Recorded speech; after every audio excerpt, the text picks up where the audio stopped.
দেখেন, আমাদের জীবনে আমরা যে এই পৃথিবীতে বসবাস করি, আমরা যে পৃথিবীতে সময় পার করি, যুগের পর যুগ আমরা বেঁচে থাকি, আমাদের এই জীবনটা, আমাদের এই সময়টা আমরা কি করে কাটাই, আমরা কেমন করে কাটাই, আমরা কেমন করে থাকি। আমাদের এই দুনিয়ার মায়া, দুনিয়ার ভালোবাসা, দুনিয়ার প্রতি আমাদের এত পরিমাণে মহব্বত, যেটা আমাদেরকে অন্ধ করে রেখেছে। আমাদেরকে এত পরিমাণ দুনিয়া অন্ধ করে রেখেছে যে আমরা এই দুনিয়া ব্যতীত আর কিছু বুঝিই না। এত পরিমাণে আমরা এই দুনিয়ার ভালোবাসায়, দুনিয়ার টানে আমরা পড়ে গেছি। আমরা কুরআন হাদিস, কিয়ামত, এই পরবর্তীকাল, এই কবরের জীবন, এই সব বিষয় এখন আমরা ভুলেই গেছি। আমাদের পরবর্তী যুগ, আমাদের পরবর্তী জামানা কেমন হবে, কী রকমের হবে, কল্পনার বাহিরে।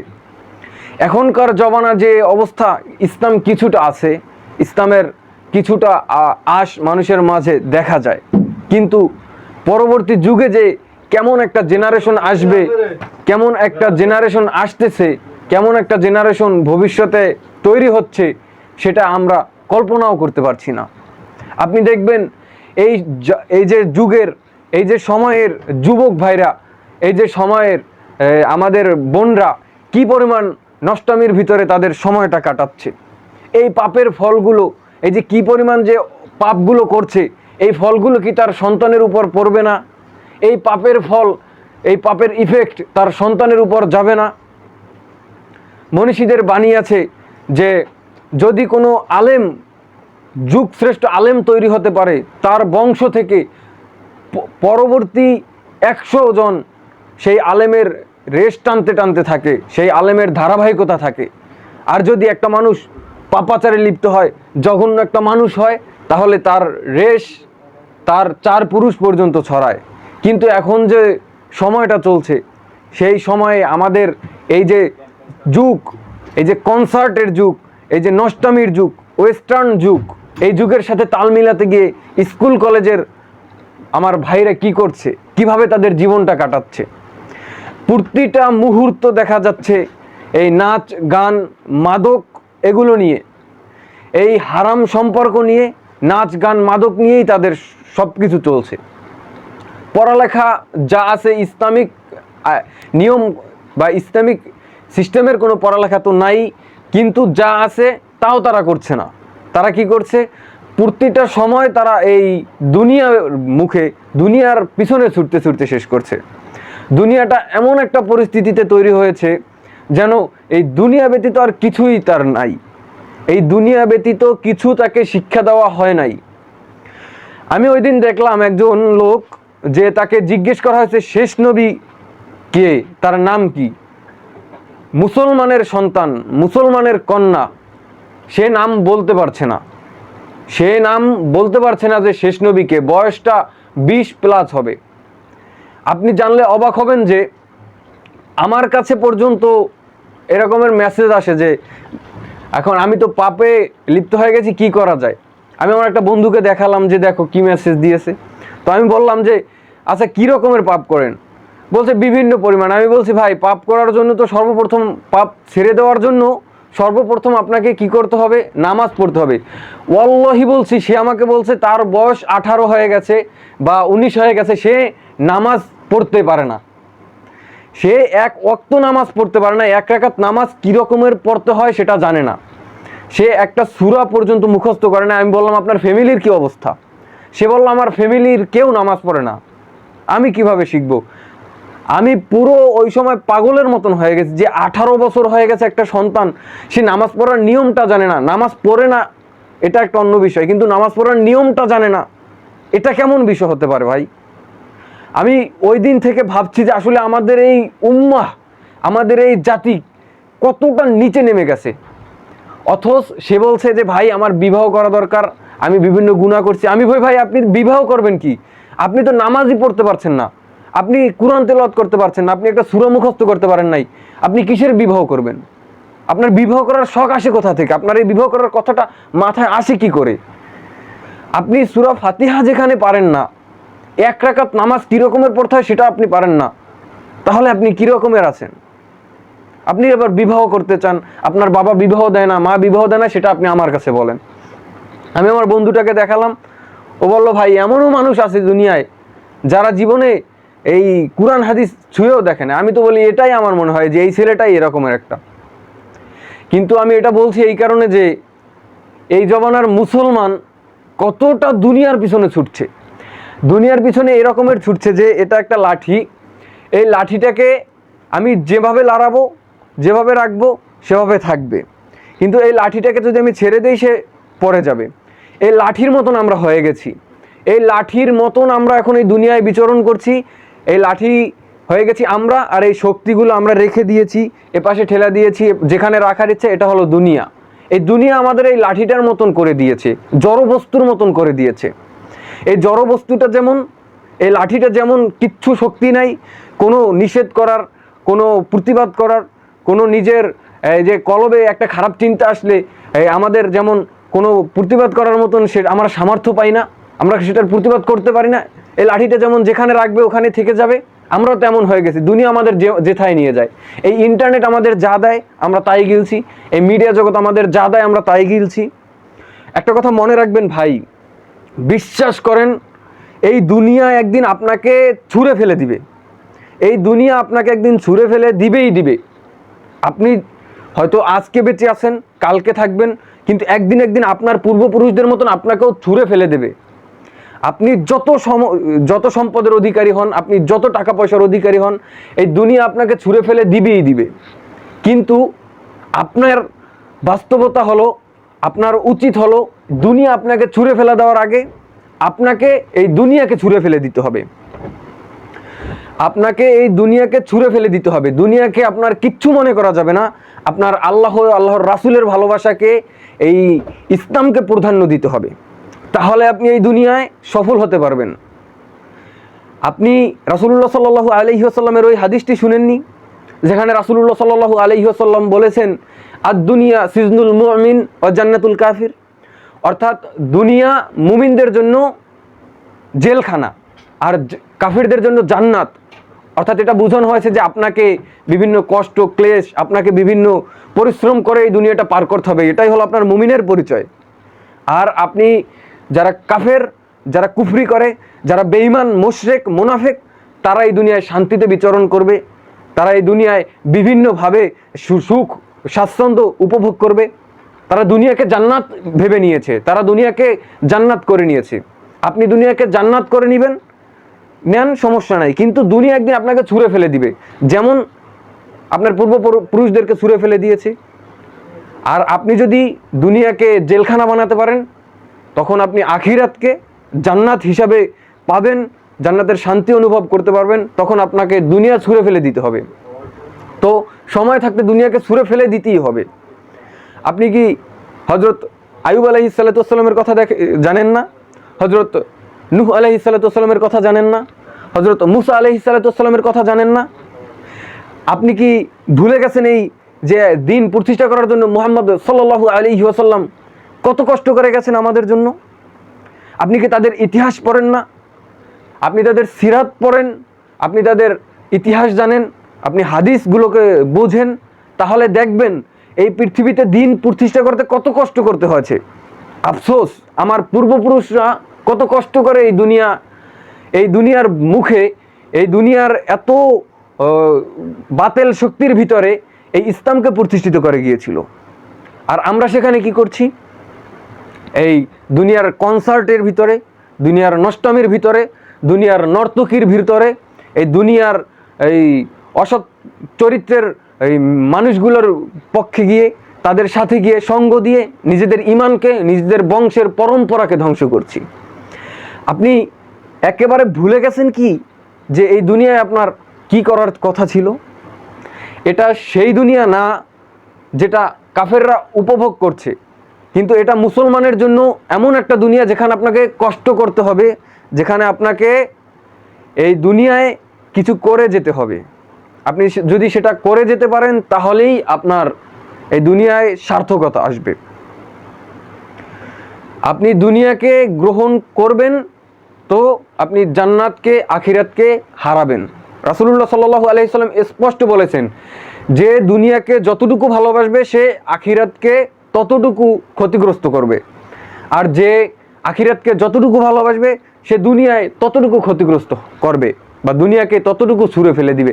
এখন বিষয় হলো আপনি এই দুনিয়ার মায়ায় পড়ে কি কি করছেন আর কি কি না করছেন সেটা আপনাকে বুঝতে হবে। আপনার এই দুনিয়ায় আসার কারণ, আপনার এই দুনিয়ায় থাকার কারণ, আপনার এই দুনিয়ায় বসবাস করার কারণ, এই সমস্ত বিষয়টা হলো আল্লাহর ইচ্ছা অনুযায়ী হয়েছে, আল্লাহর রহমত অনুযায়ী আপনি করতে পারছেন। আপনার এই রহমত ছেড়ে আপনি চলে গেছেন, আপনি সেই রহমতটাকে আপনি ভুলে গেছেন, আপনি সেই রহমতটাকে ছুঁড়ে ফেলে দিয়ে আপনি নাফরমান হয়ে এই দুনিয়ার পিছনে ছুটছেন। এটা আসলে আমাদের এক পরিমাণ নাফরমানি করা হচ্ছে।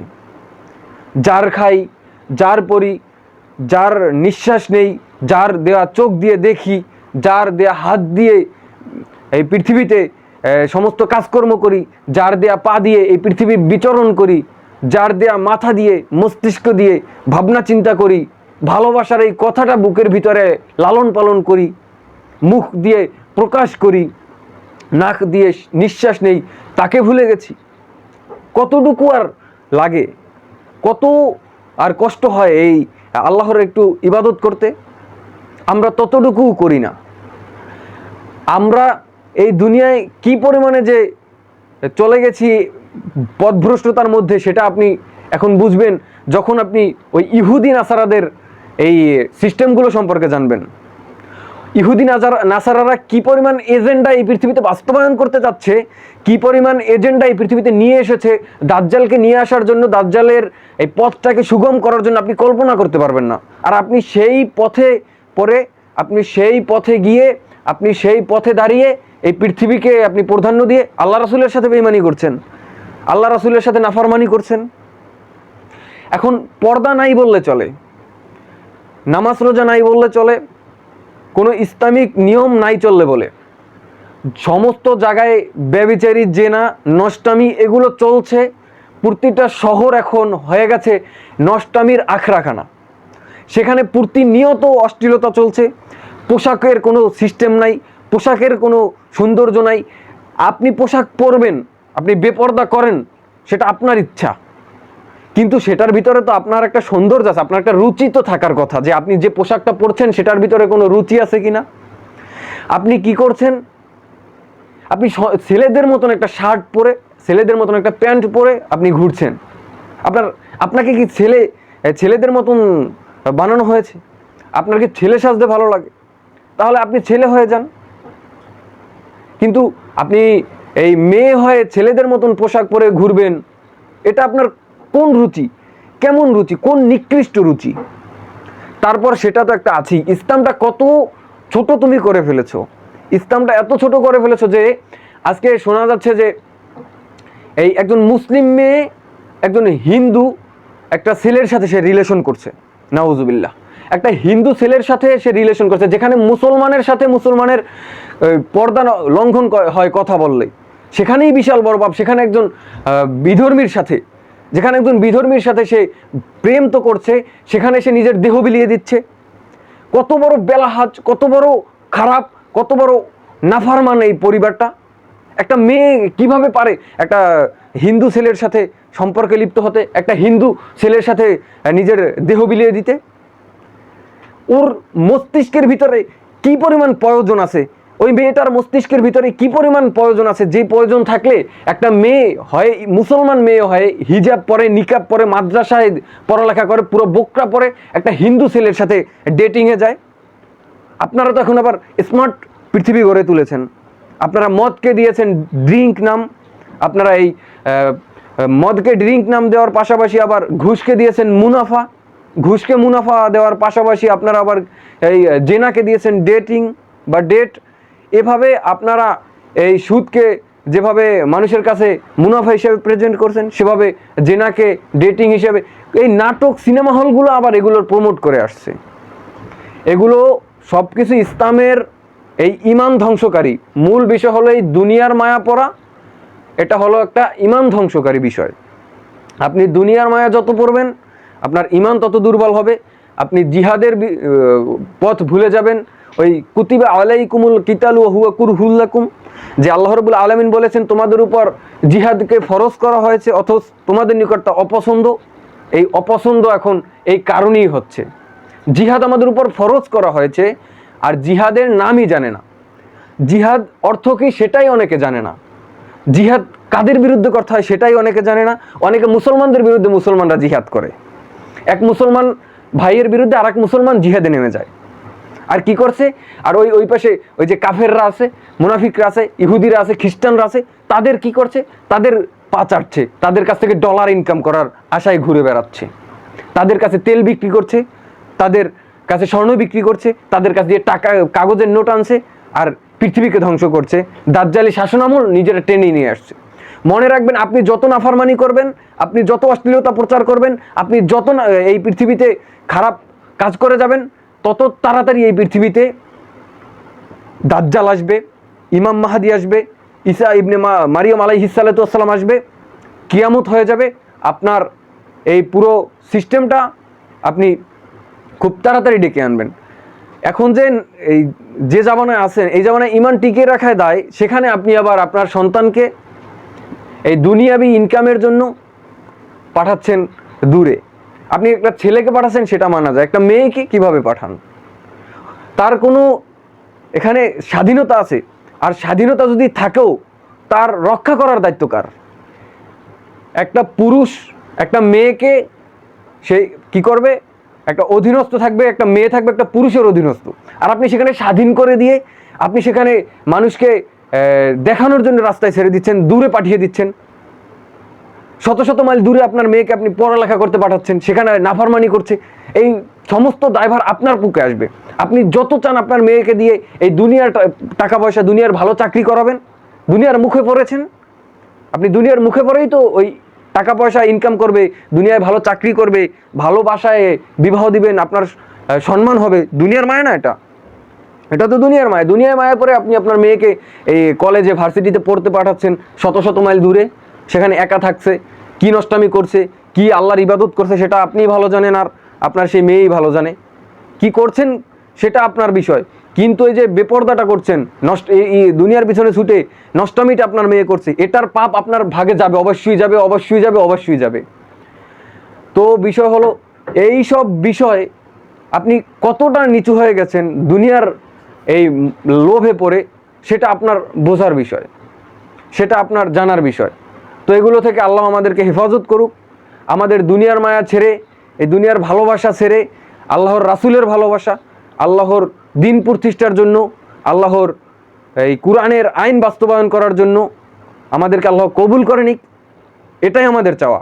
এর বেশি আমাদের কোনো চাওয়া নাই এই দুনিয়ায়, এর বেশি আমাদের কোনো চাওয়া নাই। আল্লাহর দিন প্রতিষ্ঠা করা, খিলাফা ব্যবস্থা এই প্রতিষ্ঠা করা, ইসলামী আইন প্রতিষ্ঠা করা, এর ব্যতীত আমাদের আর কিচ্ছু চাওয়ার নাই।